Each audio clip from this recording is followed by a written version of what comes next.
17-savolda QM va BD diagonallari o'tkazilgan. Ya'ni MQ va BD diagonallar. Hop, shunda agar mana bu tomonni A, bu yoq ham A, bu tomonni B, bu tomonni A, bu tomonni B kabi belgilab chiqsak, hop, BMQ uchburchakka ko'ra, ya'ni mana bu to'g'ri burchakli uchburchakka ko'ra A ni kvadratiga B ni kvadratini qo'shganimiz MQ ni kvadrati, ya'ni mos ravishda MQ bizda 106 bo'lsa, 106 ga teng kelib chiqadi. Ana endi BDS uchburchakka ko'ra, ya'ni mana bu to'g'ri burchakli uchburchakka ko'ra A plus B ni kvadratidan ikkitasi BD ni kvadrati, ya'ni 14+2 ni kvadrati 196 ko'paygan 2. Ikkala qisqarib ketsa A kvadrat plus 2AB plus B kvadrat 196 ga teng. A kvadratga B kvadrat qo'shganimiz 106 ga tengligidan 106 qo'shilgan 2AB teng 196. 2AB barobar 196 minus 106, ya'ni 90 ga teng. Undan AB 45 ga teng. MNBLD to'rtburchakki yuzi uning perimetridan qancha ortiq? Savolda unda deyilmagan. Ya'ni hop, yuzi PNLD mana bu PNLD mana bu burchak ekan, ya'ni to'rtburchak. Ya'ni mana bu yerda A ko'paygan B yuzi bo'ladi. Hop, endi perimetr A plus B ning kvadrati 196 ligidan A plus B imiz 14 ga tenglik kelib chiqadi. Ya'ni bu perimetri yarmi. Perimetr o'zi demak 28 ga teng. 45 dan 28 ga ayirsak 17. C javobi. Ro'pa katta diagonaliga parallel to'g'ri chiziq uning yuzini 1/5 nisbatda bo'ladi. Hop, rom chizamiz.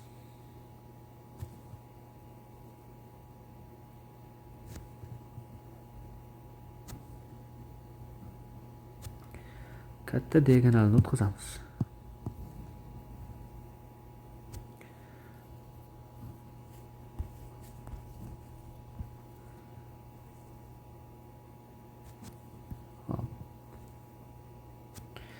Unga parallel qanday deb kesmadi.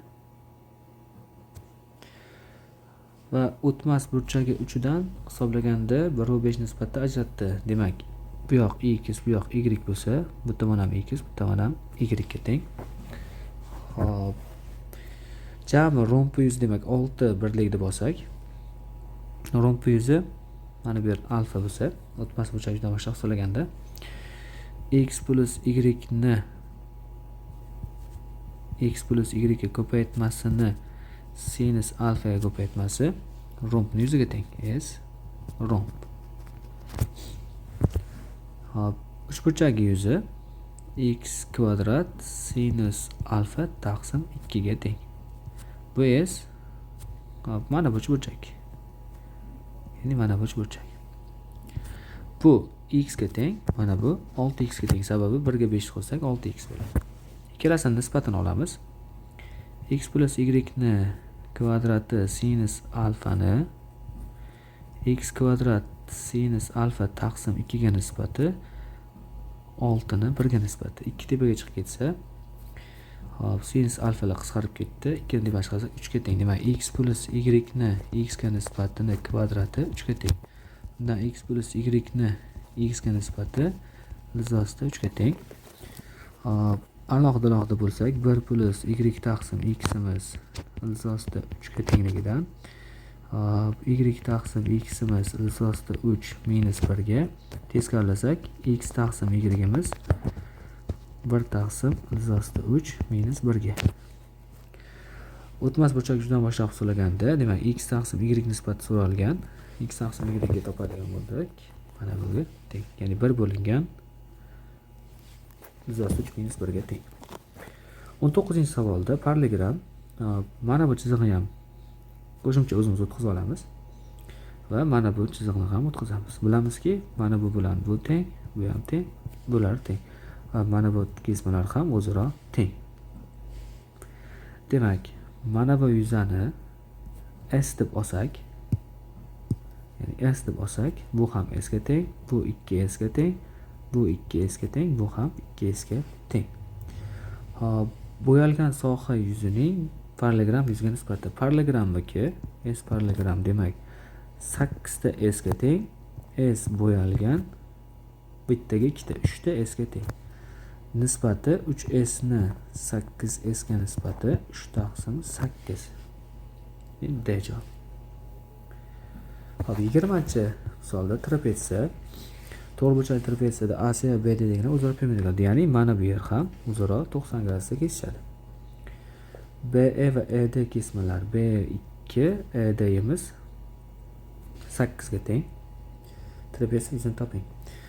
ABD uchburchagimiz to'g'riburchakli va mana bu balandlik hisobida bo'lgani uchun 8 kara 2 ni ilzosida 4, ya'ni o'rta geometrik, ya'ni o'rta proporsionalligiga teng bo'lardi balandlik.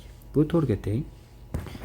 Ana endi parallel to'g'ri kesma o'tganda ularning nisbatlari teng bo'ladi. Ya'ni 2 ni 8 ga nisbati 4 ni x ga nisbatiga teng. Ya'ni mana buncha x bo'lsa, x'imiz shunda 16 ga teng. Ya'ni bu 16 ga teng. Xo'p, endi trapetsiyaning yuzi uchun bizga nimalar kerak? Hop, mana bu yuzlarni topamiz va bu yuzlarni topamiz.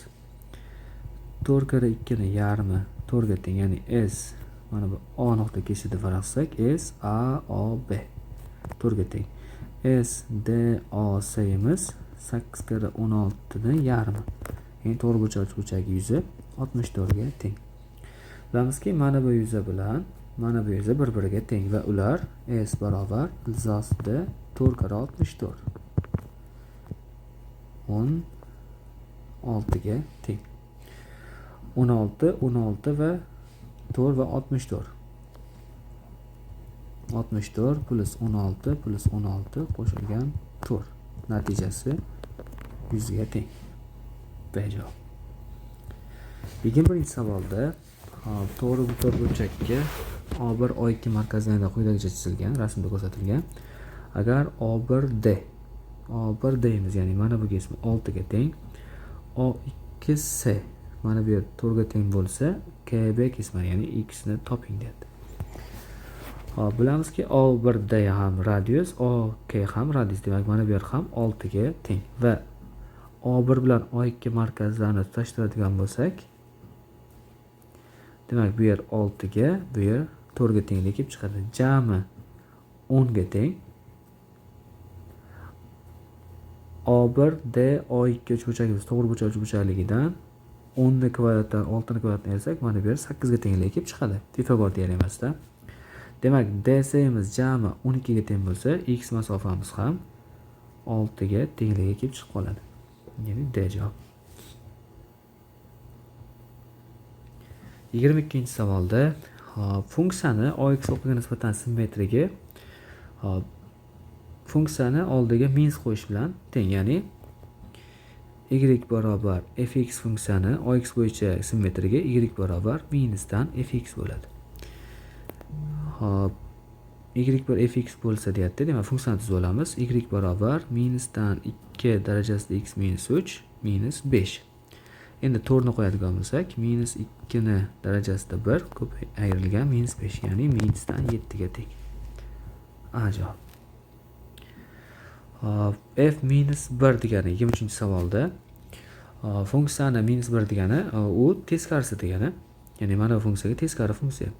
Teskari funksiyada bilamizki, aniqlanish soha qiymatlar sohasiga, qiymatlar sohasi aniqlanish sohasiga almashib qoladi. Ya'ni mana bu yerdagi 3 hozir bizda x emas, u y ga qiymat, ya'ni fx ni qiymat. Fx ni 3 ga tenglashimiz kerak, ya'ni logaritm 3 so'z ko'ra x plus 3 ni 3 ga tenglaymiz. 3 ni darajaga ko'tarsak 27 barobar x plus 3, bundan x barobar 24. 24 ga teng.